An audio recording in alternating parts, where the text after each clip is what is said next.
Ah, sorry. Got my camera set up on a tree this morning. So, hi everybody, it's Alistair, aka that pesky social worker. Stepping into the sunshine. Um, sorry, I'm just being silly.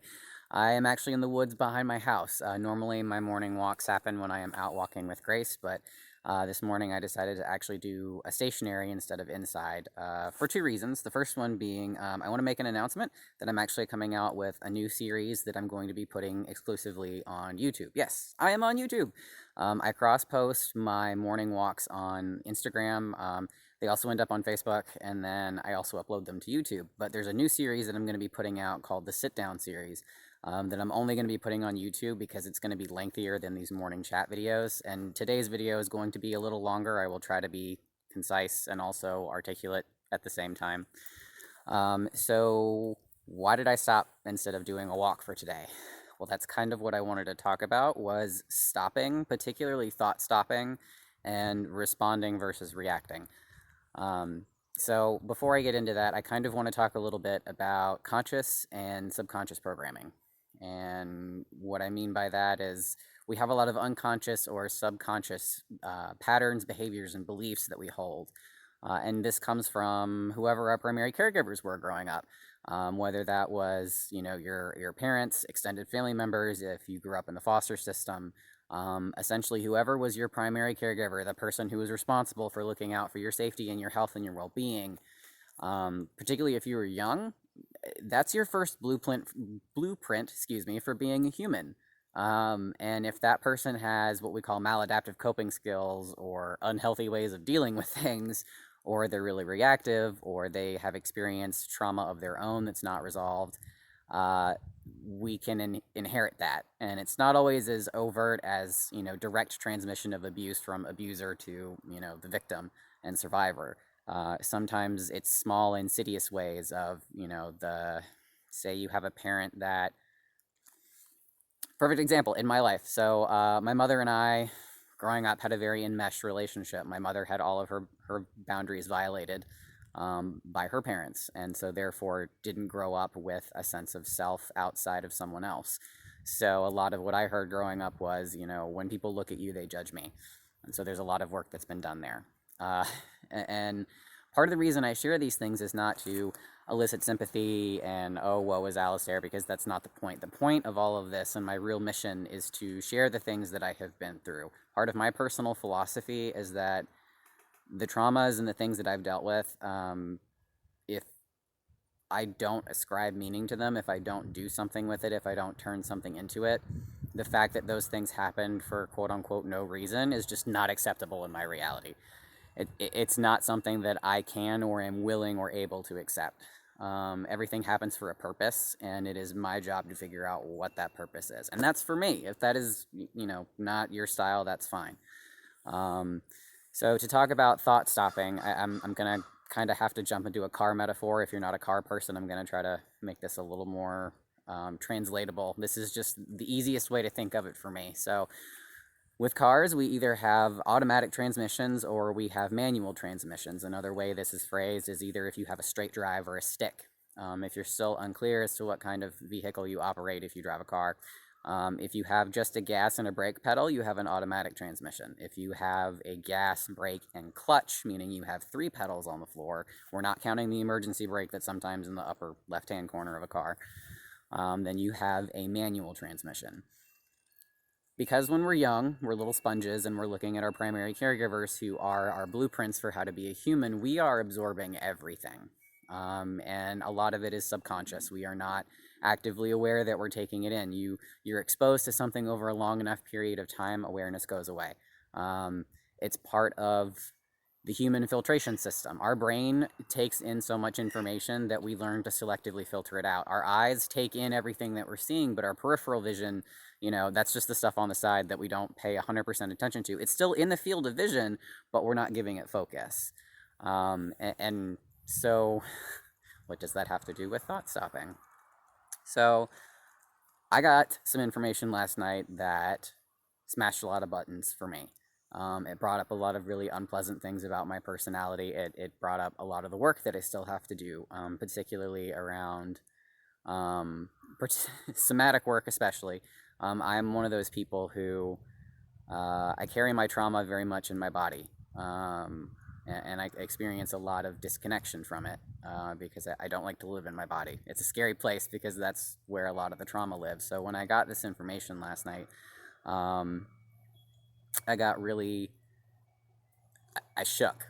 Essentially, I got so overwhelmed with those emotions and those hormones that happen when we go into fight or flight. My fight or flight response is so intense that an email triggers the same level of fear as almost being in a car accident, which has happened to me a couple of times, or those very near misses in life where you're just the adrenaline, you're just shaking because it's that much of a near miss. My nervous system is that dysregulated that an email is interpreted by my nervous system as an active, dangerous threat, like a moving vehicle about to hit me. Like those things carry the same weight. Just to give you an idea of where I'm at. Which leads to another point of, if you're someone who sees a mental health professional, all of us see mental health professionals. I'm a therapist who has a therapist. She also has a therapist. If you are a mental health professional and you don't have a therapist, get one. This is a collective lift. We all need to be helping to take care of each other. All right, so we've talked about thought stopping, transmissions, all of this stuff, why I'm wandering. So the subconscious programming that I keep going back to, that's what we like to think of as our automatic transmission. People like to think that we automatically go through things. A happens, which causes B, C, D, and then E. It's a straight chain. We don't really inject any thought. We don't really pause. Now, if you are someone who has a stick or a manual drive in your car, you're going to understand the concept of when you shift gears, it's not, if you have an automatic, you just keep accelerating, the engine shifts gears, you keep going. In a stick or a manual, you have to engage the clutch. And what the clutch does is actually pulls back the drivetrain, or the drive shaft, I should say, which is the part that powers the wheels. It actually pulls that away from the engine. So the power source is still running, but the thing connected to it is disengaged. And that gives the person who's operating the vehicle the ability to decide, okay, do I need to gear up or do I need to gear down? How does this translate into mental health? Well, it's very simple. The ability to thought stop is sort of engaging the clutch in your brain and your thought process. Last night when I got this information and I felt myself starting to have this really strong somatic or body response to the information that I got, I could feel myself getting revved up. I could feel, again, going back to cars, I could feel the RPMs rising and rising and rising. And if you drive a manual, you can only go so far before you need to switch gears or slow down. And when I felt myself getting revved up and getting, laying in bed shaking and getting scared, I was like, whoa, whoa, whoa, whoa, whoa, whoa, time. Because I had an emotional reaction that I did not want to turn into a feeling spiral. An emotion is something that lasts only about a minute and a half, 90 seconds, realistically. That's how long an emotion lasts. If you keep experiencing that emotion beyond that, it turns into a feeling, which then turns into a mood, which then turns into a wide variety of things depending on what that initial emotion was. We talk a lot about ruminating, which is really just sitting and dwelling, and I call it mental marinating. So really just soaking in the juices of whatever, usually negative thought you have. That's what we do. Thought stopping is hard. Those of you who learned how to drive a stick, drive manual, it's hard. Juggling that extra pedal of being able to, push in that clutch and being able to switch gears. That's a really difficult thing to do. And if you're somebody that's trying to do this, I'm going to level with you. This stuff is not easy. It's not. It requires work. It's hard. You're going to screw up. It's going to suck. I am a reactive, impulsive person. We get frozen at the emotional ages that our trauma happens. And when we don't have good role models that show us how to cope with certain kinds of feelings, certain kinds of situations, things like that, we tend to stay stuck there in terms of that emotional maturity and how we handle a negative experience. So a lot of my personal work has been, how do I get less reactive and how do I get more responsive? How do I give an authentic response? Because when I got this information last night, I wanted to react from a hurt place. I wanted to say things that were things that I know were unkind and were going to cause some distress for the other person because I had been caused some distress and they were just being honest about where they were. And to meet somebody's authenticity with aggression, I'm going to put a little asterisk by this. Meeting somebody's authenticity with aggression is not honoring that authenticity. Now, there are going to be situations where somebody's going to be authentically an ass, in which case, yes, stand up for yourself, advocate, do things like that. But if somebody is trying to be vulnerable and open themselves up to you and say something that they know is going to be difficult for you to hear, and they're not doing it out of intentional malice, that's the big asterisk. You know, the little one was other situations. This is the big one.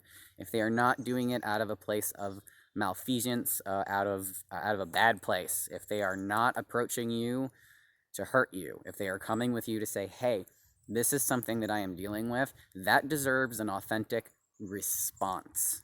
Okay? That does not deserve an emotional reaction. That deserves a respectful, authentic response. And so when I found myself getting revved up, the thought stopping process, pushing in that clutch, freaking hard. You're going to have about this much time to do it, okay? And when you get this much time, you have to insert yourself. And that much time becomes this much time. And then the next time it happens, that much time, I mean, you really have to blow it open until that window gets wider and wider, because this is not a window that will open for you. For those of you that are spiritual, there's that saying, you know, when God closes a door, he opens a window. Sometimes you have to be the elbow grease that opens the window. Okay, so you have to be willing to do the work to open the window. And it's going to cause you to, like I did, face a lot of really uncomfortable things about yourself. And if you are not ready to face up to those things, that's okay.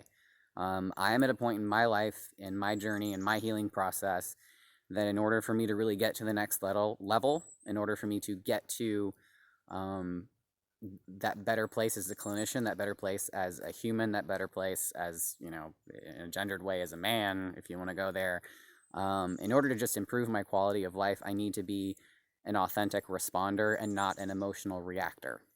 And so that's the work that I do. So what does it take away from all of this? Thought stopping is hard, but it's possible. And what it really comes down to is giving yourself a moment to stop and think, how do I really want to respond to this? How do I really want to communicate? Because we don't want it to be from that childish hurt place. We want it to be from that learned adult place. And getting there is really hard. It really is. I won't lie to you about this. There are people that are like, oh, just do 1, 2, 3. And no, this requires work, because I can't hop into your brain and stop for you. I can't engage the clutch for you. You have to be paying attention to yourself, which is hard because distraction abounds, and we don't like to look at ourselves, especially with hard truths. So the takeaway for today is that if you find yourself getting upset, try to push in the clutch. Try to pause, okay? Try to give yourself that window and ask yourself, what is the ideal way for me to respond?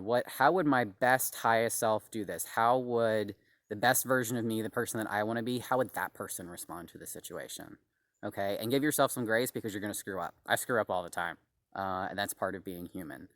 So I hope everybody has a good Friday. I hope everybody has a peaceful Friday. I'm really glad that you sat here and shared this time with me. Time is a very finite, valuable resource. So thank you for being willing to listen and share with me. As always, if you like this, let me know. If you don't like it, let me know. Hit up the comments. If this is resonating with you, let me know. If you think I'm full of crap, let me know. I want to have a dialogue. I want to start growing this community. I want to start engaging. So thank you very much, and I hope everybody has a great day, and we will talk tomorrow. See ya.